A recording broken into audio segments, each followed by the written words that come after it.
अगर आपका होटल हमारी तरह थिम्पू के ठीक सेंटर में है और आप मॉर्निंग वॉक पे आए हैं तो पहली जगह जहाँ से आप अपनी मॉर्निंग वॉक स्टार्ट करना चाहेंगे वो है थिम्पू का क्लॉक टावर। ये सिटी के एकदम सेंटर में है और अगर आप खोते हैं तो ये वो पहली जगह है जो आप लोगों से पूछ के अपने होटल को ट्रैक करना चाहेंगे।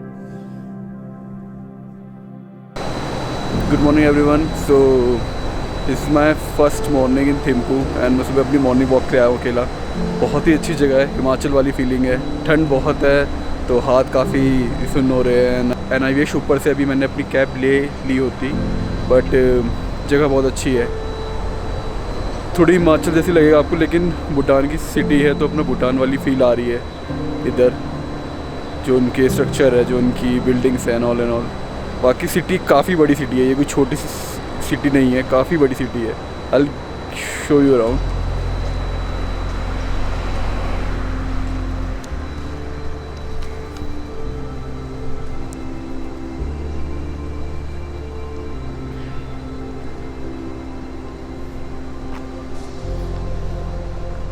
ये भी सिटी के एज पे हूँ।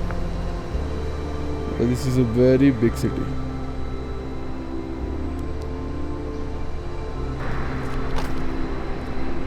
And no matter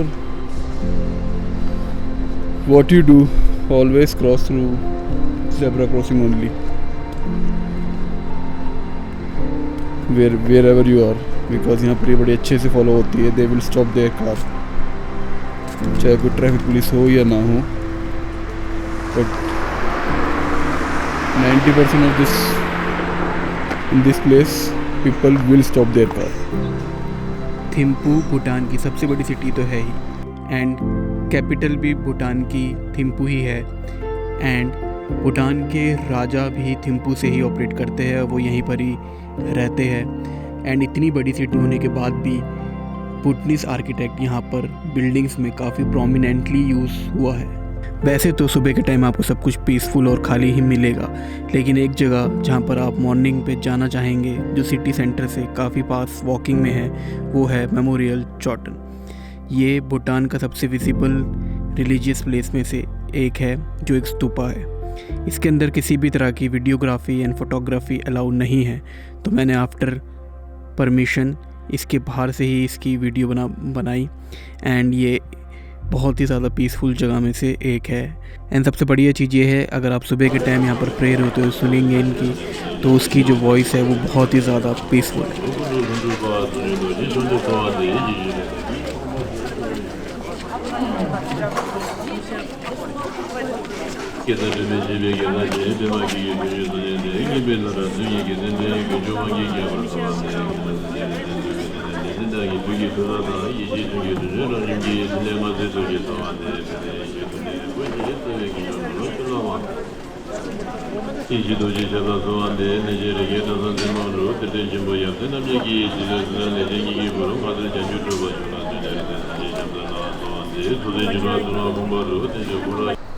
so finally हम लोग रेडी हो गए सुबह अच्छे से, एंड हम अपना ब्रेकफास्ट करने जा रहे हैं एम्बिएंट कैफ़े, जो यहाँ का एक फेमस कैफ़े है।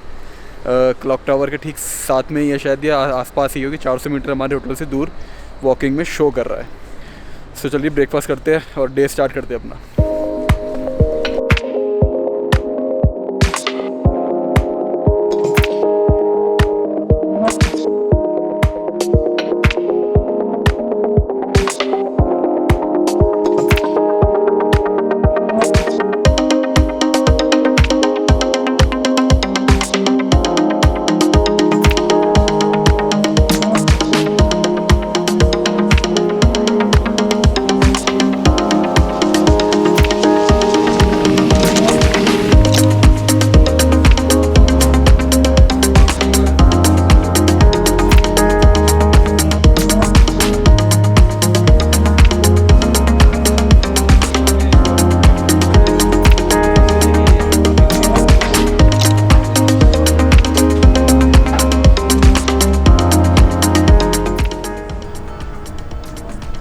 So we are at Ambient Cafe Thimphu.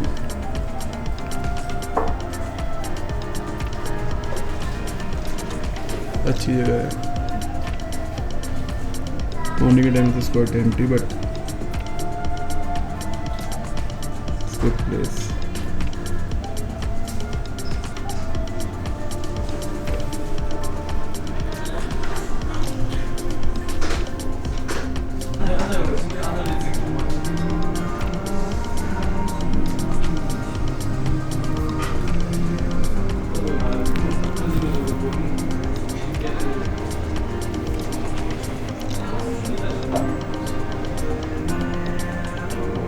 So we have ordered tofu sandwiches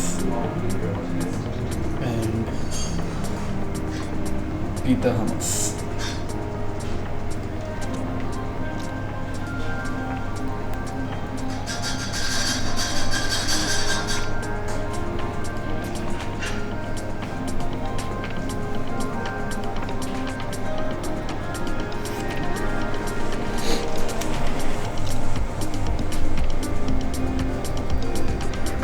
breakfast करने के बाद 500 मीटर की वॉक पे ही थिम्पू का इमिग्रेशन ऑफिस है, जहाँ पर आप अपने पेपर सबमिट करवाइए एंड 2-3 घंटे बाद बाहर साइट सीइंग करके वापस आ जाइए, आपको अपने पेपर मिल जाएंगे। यहाँ पर भीड़ ज़्यादा नहीं होती है एंड अगर आपको भूटान में कहीं पर भी आगे जाना है या अपना परमिट 7 दिन से ऊपर एक्सटेंड करवाना है तो वो सिर्फ यहीं से होगा। So we are going to Changangkha Lhakhang. I don't know कि मैंने सही बोला या नहीं बोला। जो यहाँ से 1.5 किलोमीटर की वॉक है, which will take around 20 minutes. हम वहाँ जा रहे हैं, जो यहाँ पर मोनेस्ट्री है आई थिंक वो। सो 1.5 किलोमीटर में हम पहुँचेंगे। अभी पहली लोकेशन है आज की। सो एक बार वहाँ पहुँच के देखते हैं कि वहाँ से कैसा व्यू है। So in the evening we have plan Buddha Dordenma. मेरे को आगे नाम बोलने में काफ़ी इशूज़ है। सो बुद्धा डॉर्देमा हम शाम को जाएंगे क्योंकि अभी काफ़ी धूप है और मैं चाहता हूँ थोड़ा वहाँ पर इवनिंग शॉट मिले। सो इसलिए पहले चंगांखा लखांग हम जा रहे हैं एंड देखते हैं कैसा आर्किटेक्ट है वहाँ का and house it.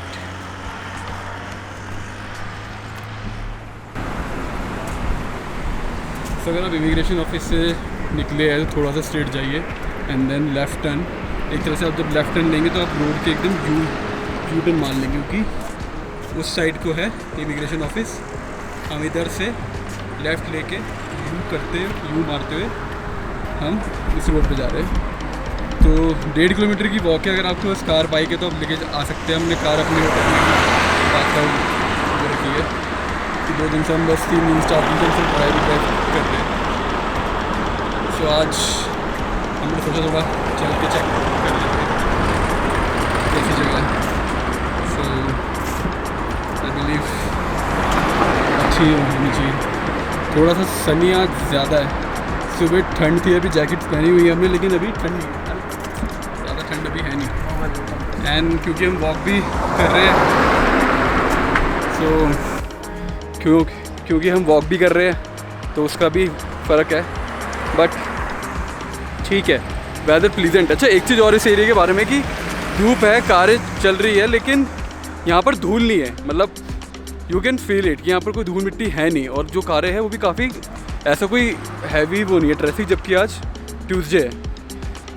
So it's really वो नाइस प्लेस। अच्छा, थिम्पू में अगर आप इमिग्रेशन के लिए आ रहे हैं तो जिस दिन आप जैसे अगर आप मंडे को शाम को पहुँचे और ट्यूसडे को आपकी साइट सीइंग है और आपको वेडनेसडे को निकलना है, तो ट्यूसडे को ही एक बार आके या जो भी दिन हो नेक्स्ट डे आते ही वहाँ पर चले जाए, क्योंकि डॉक्यूमेंट सबमिट करने के बाद वो 2-3 घंटे के बाद आपको बुलाते हैं।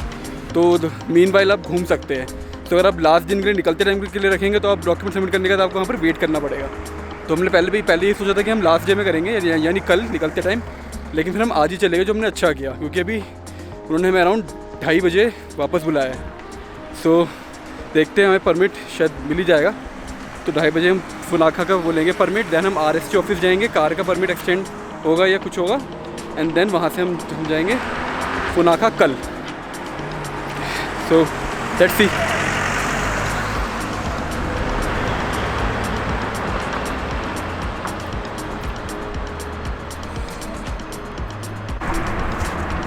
यार भूटान की एक बात बड़ी है कि यहाँ पर आप कहीं भी जाए, किसी भी बिल्डिंग में, किसी भी होटल में या किसी भी प्लेस में, you will see a photo of king. यहाँ के जो राजा है या उनकी रानी है, उनकी फ़ोटो आपको हर जगह मिलेगी, which is I don't think it's forceful, they are like truly love them. Because अब मैं एक छोटे रेस्टोरेंट में लेकर जाऊँगा तब वहाँ पर भी इनकी फ़ोटो है। So like they really love their building in किसी भी बिल्डिंग में जाओ, गो इट्स गवर्नमेंट बिल्डिंग, अगर आप किसी प्राइवेट बिल्डिंग में भी अगर आप जाएंगे, बाहर नहीं तो अंदर कहीं ना कहीं उनकी फ़ोटो ज़रूर होंगी, उनके बच्चे की, उनकी मतलब किंग की, उनके बेबी की, उनकी वाइफ की एक साथ, उनकी फैमिली की पूरी सारी फ़ोटोज़ आपको यहाँ पर हर बिल्डिंग के अंदर मिलेंगी, which is amazing to see कि यार मतलब throughout the Bhutan they are like, अगर आपको यहाँ, मुझे नहीं पता यहाँ, खैर यहाँ पर तो शायद बुद्धिज़्म ही फॉलो होता है, बट वो भी है, बट उनसे ज़्यादा आपको उनकी फ़ोटो मिलेगी प्रोमिनेंटली और बड़े साइज़ में, अच्छे फ्रेम में, वो लगी हुई हर जगह, which is really good to सी।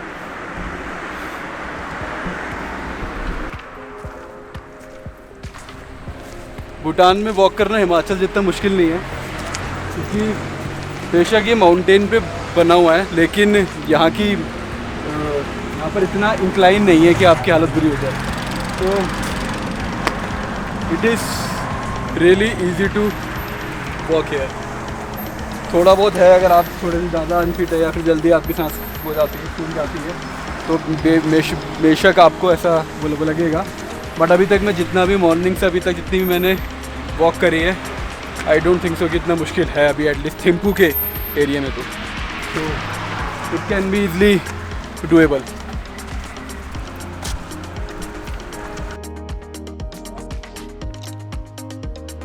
थोड़ी देर वॉक करने के बाद हम फाइनली पहुंच गए चंगखांगा लखांग, जो एक बुद्धिस्ट टेम्पल है एंड भूटान में काफ़ी पॉपुलर रिलीजियस प्लेस में से एक है।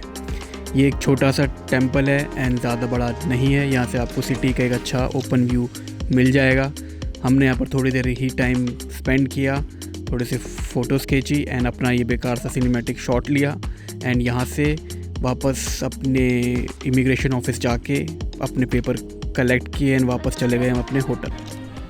सो वी आर एट होटल गेकिन and finally I have ordered ema datshi and red rice also. So I was really excited कि मैं कब खाऊंगा and finally I have ordered it. So भी आ रहा है। So इमादाची इनके भूटानीज़ का, so इमादाची भूटान में इनका होममेड या मे बी इनका अपना मेड चीज़ है, जिससे ये सारी डिशेस बनती है। मैं भी थोड़ा और एक्सप्लेन करता हूँ। Let it come and I'll show you. So finally, this is imadachi and this is red rice. So finally I'm having 2 Bhutanese food from my list. So let's try and see how it is.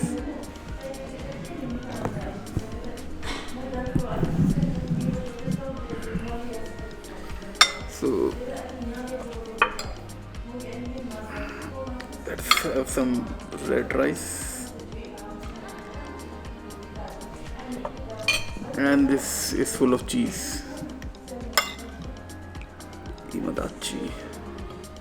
I love cheese, but I don't know I can have all these vegetables or not. First Bhutanese meal.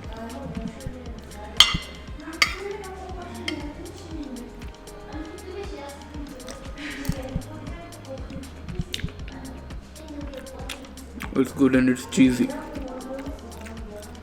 It is cheesy, but it's good.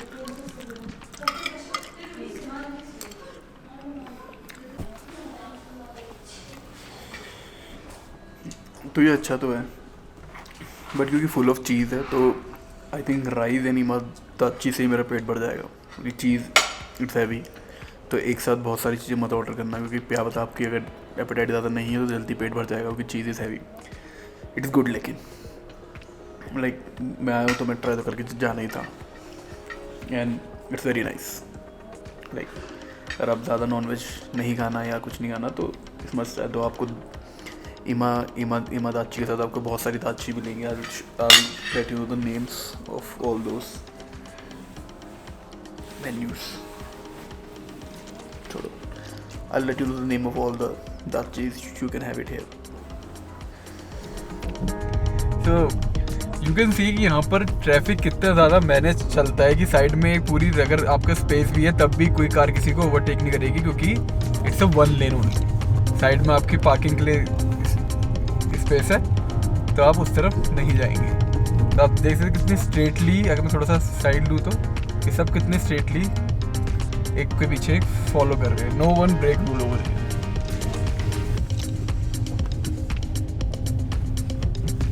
Rule follow करने के मामले में सबसे best जगह है। तो अभी हम बुद्धा तोरदेमा की तरफ जा रहे हैं एंड वी डोंट नो कि हम वहाँ पर अभी रोशनी में पहुँच पाएंगे नहीं पाएंगे, क्योंकि इट्स ऑलरेडी 5:18, तो 15 मिनट में अंधेरा होने वाला है। यहाँ से 6.4 किलोमीटर है और 15 मिनट ही है, तो शायद हम ऑलमोस्ट अंधेरे में ही वहाँ पहुँचेंगे। और यहाँ पर रोड इतने स्ट्रिक्ट है ना, आपने हल्का सा भी गलत टर्न अगर आपने ले लिया तो आपको अगले यू टर्न या अगले ऑफिशियल टर्न तक का वेट करना पड़ेगा, क्योंकि ट्रैफिक पुलिस आप देख सकते हैं चारों तरफ खड़ी है एंड वो अच्छे से वो करते हैं मैनेज।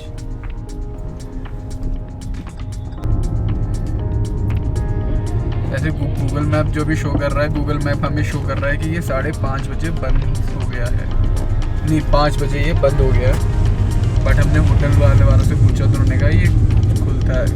हमें पता नहीं है कि उस जगह पे कितने बजे पे बंद हो रहेगा, परमिट है या नहीं है। हम बस अभी अपना लग ड्राइव में जा रहे हैं, अगर हमें मिलता है तो, वरना फिर सुबह जाना पड़ेगा। अगर ये 24 टाइम ओपन हुआ तो कोई इशू नहीं है, मैं तो सुबह भी 6 बजे उठ के सनराइज़ के टाइम यहाँ पर पहुँच जाऊँगा। सो आई जस्ट वांट कि इसका कोई टाइम ना हो।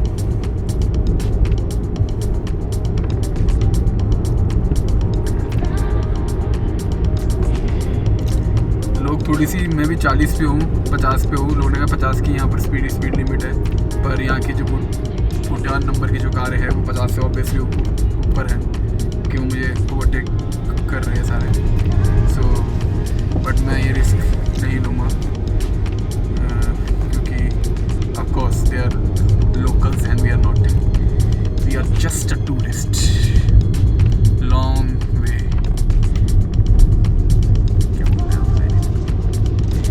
We are just a tourist जो अपने घर से बहुत दूर है, तो यहाँ तो किसी को फ़ोन भी नहीं कर सकते, राइट। और आज ही हमारा पेपर वर्क ख़त्म हुआ है, तो वी जस्ट वांट की और किसी उसमें ना है। यहाँ के गवर्नमेंट ऑफिस में जाने का it's not benefit, it's no benefit. So we are about to reach to Buddha Dordenma. यहाँ की रोड एकदम खड़ी सीधी रोड है, तो थोड़े से ड्राइविंग स्किल के साथ ही आए। और बीच में एक पैच है जो बिल्कुल ही अभी के टाइम तो पूरा टूटा हुआ है, जहाँ पर गाड़ी फंस गई थी। तो प्रेम ने मेरे से गाड़ी वो ले ली और उसने पीछे करके एक ही रेस पे खींच दी।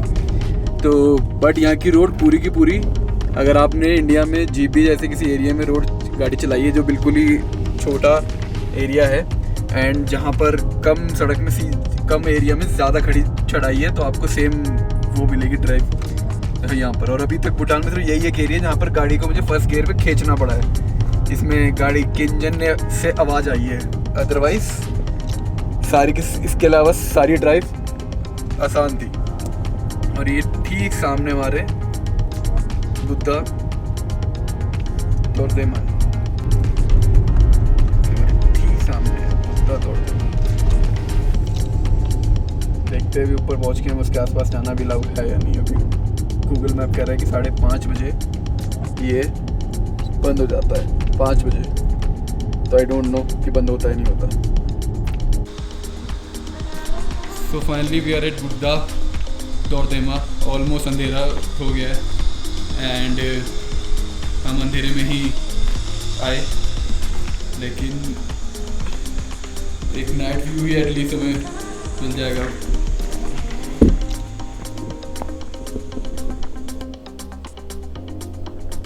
So this is the statue of Buddha Tordema looking over the city of Thimphu.